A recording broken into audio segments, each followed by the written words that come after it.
Hello, Bobcats. For today's read aloud, we are going to read Cactus Soup. What is your favorite soup?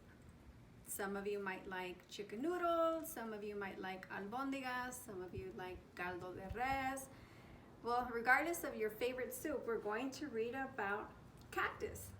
This book is written by Kimmel and pictures by Phil Hewling. But one special thing that this author, Mr. Kimmel, did is he put a glossary. And remember, in the last book, we also had a glossary. It was the book about shoes. And so here are some of the words that we're going to hear in the book, but I wanted you to hear them ahead of time. So the first word, it's in Spanish, alcalde, that means mayor. Amigos means friends. Bandoleras are belts, and they're usually worn across the chest with small loops for holding bullets. Camote is sweet potato. Capitán, you guessed it, captain. Chile, one of several kinds of hot peppers. Chorizo, sausage. Compañeros means companions. Fiesta is a festival. Señor means sir or master. A sombrero is a straw or felt hat with a wide circular brim. Tamale, I think we all know what tamales are. Tortillas, I think we also all know what a tortilla is, but it's a round flat bread. Okay, so I hope you enjoy the story.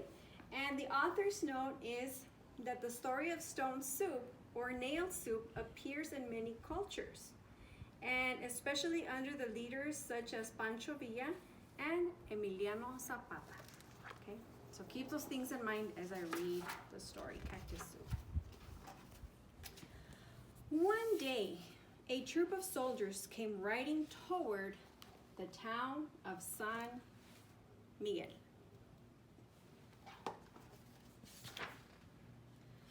Not everyone was happy to see them. Soldiers are all alike, no matter whose side they fight on, the mayor grumbled. They eat like wolves. There won't be a tortilla left when they get through. What should we do? The people asked.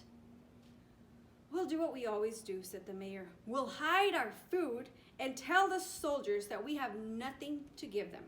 They'll leave when they see they aren't going to be fed.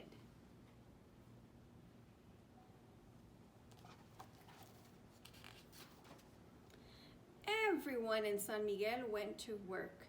They buried sacks of beans and cornmeal in their gardens and lowered baskets of tortillas and tamales into an old stone well. Some hid chickens under their beds and ducks and geese in the bathtubs. Several carried pigs up to the rooftops while their neighbors herded cows and sheep into the cellars. The children hung strings of chili peppers high in the trees where no one could see them.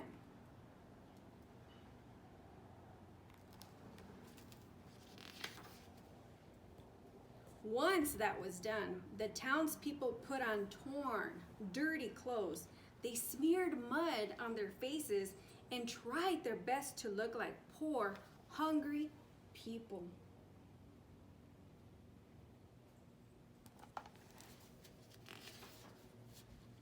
The soldiers came riding into town on prancing horses.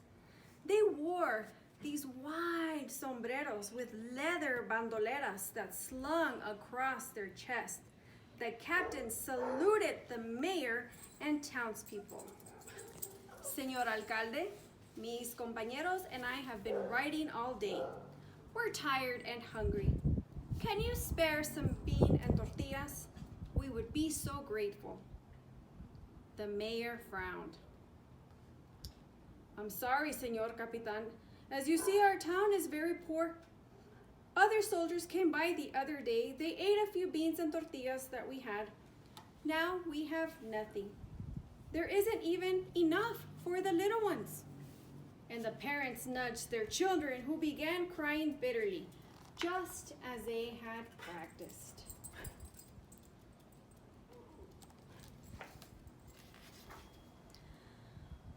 a pity, the captain said. Did you hear that, amigos? There's nothing to eat in this town. It looks like we're going to have to make cactus soup. Oh no! The soldiers cried. Not cactus soup again! Stop complaining, the captain said. Cactus soup is better than no soup at all. The children stopped crying. Everyone in the plaza leaned forward to listen as the mayor asked, "What's cactus soup?" "You'll see," said the captain. "I'll make enough for my soldiers and everyone in town. However, I'm going to need some help. Can you bring me a kettle of water, a stirring spoon, plenty of firewood, and one cactus thorn? We have lots of people to feed, so bring the biggest thorn that you can find." The mayor ordered everyone to help. A kettle of water was soon boiling in the plaza. Cactus grew everywhere in town. The children had no trouble finding a huge thorn as long and as sharp as a needle.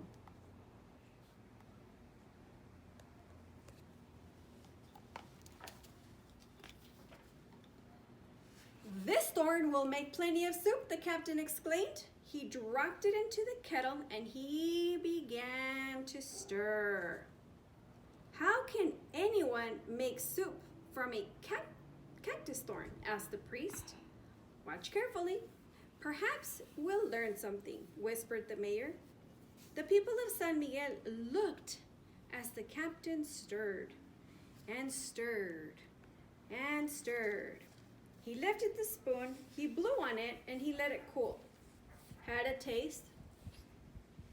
"Not bad," he declared, as he continued stirring. "I always find that a pinch or two of salt improves the flavor. But never mind. I know how poor you are. Why ask for what you don't have?"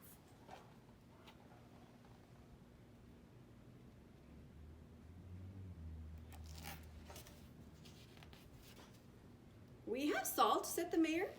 "We're not as poor as that. And pepper too," the clown clerk added. "Does cactus soup taste good with chiles?" "Cactus soup is outstanding with chiles," the soldiers exclaimed. People tripped over themselves running home to fetch salt. The children climbed trees to bring down strings of chili peppers. The captain stirred the salt and the chiles into the soup, and he took another taste. "It's getting better," he declared. "Too bad you don't have onions. Cactus soup always tastes better with onions. But why ask what you don't have?"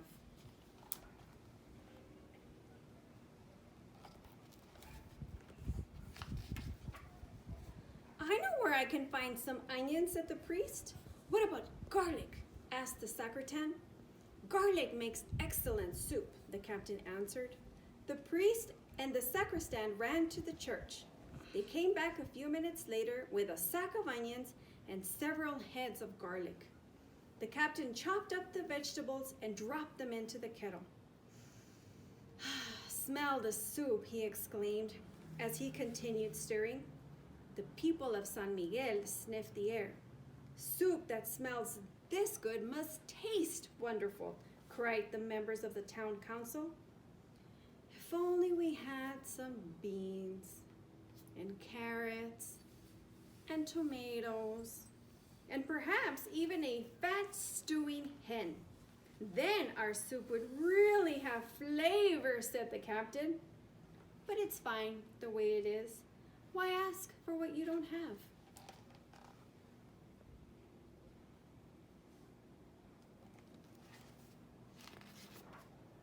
The townspeople winked at each other.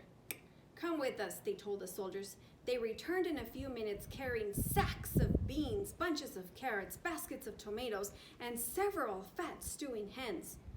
"The hens were old," said the mayor. "They wouldn't have lived much longer." "The tomatoes were spoiled," said the barber. "The beans were rotten," said the schoolteacher. "The carrots were moldy," said the shoemaker.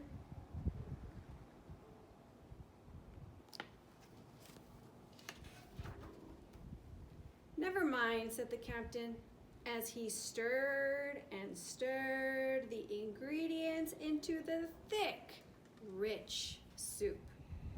That's the best part of cactus soup. Whatever you add makes it taste good. I think it's ready now. Who wants to try some? Me!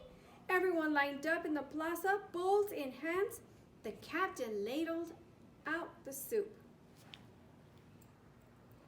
This is the best soup I ever ate, said the mayor. I never tasted anything like it, said the wife. And to think this was made from a cactus thorn, exclaimed the priest.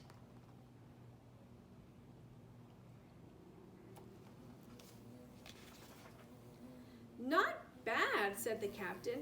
However, I think cactus soup always tastes better when you have something to go with it.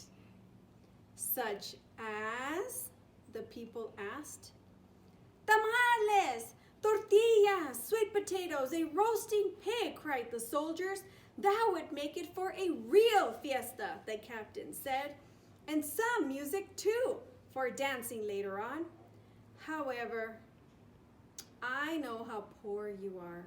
Why ask for what you don't have? Wait here, the mayor told the soldiers. He whispered orders to everyone in town. They all ran home and came back carrying tortillas, tamales, chorizo, camotes, and several fat roasting pigs.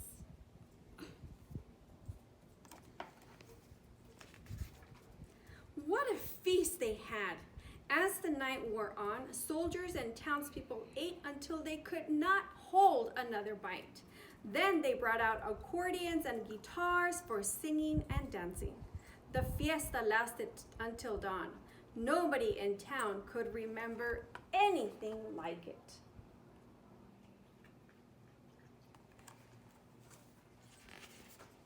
The soldiers rode away in the morning. The people of San Miguel gathered in the plaza to wave goodbye. What will we do if more soldiers come? They asked the mayor when the last soldiers disappeared from sight. Let them come. The more the better, the mayor replied. Feeding soldiers is no trouble. We can feed a whole army and have a fiesta every night, as long as we remember how to make cactus soup.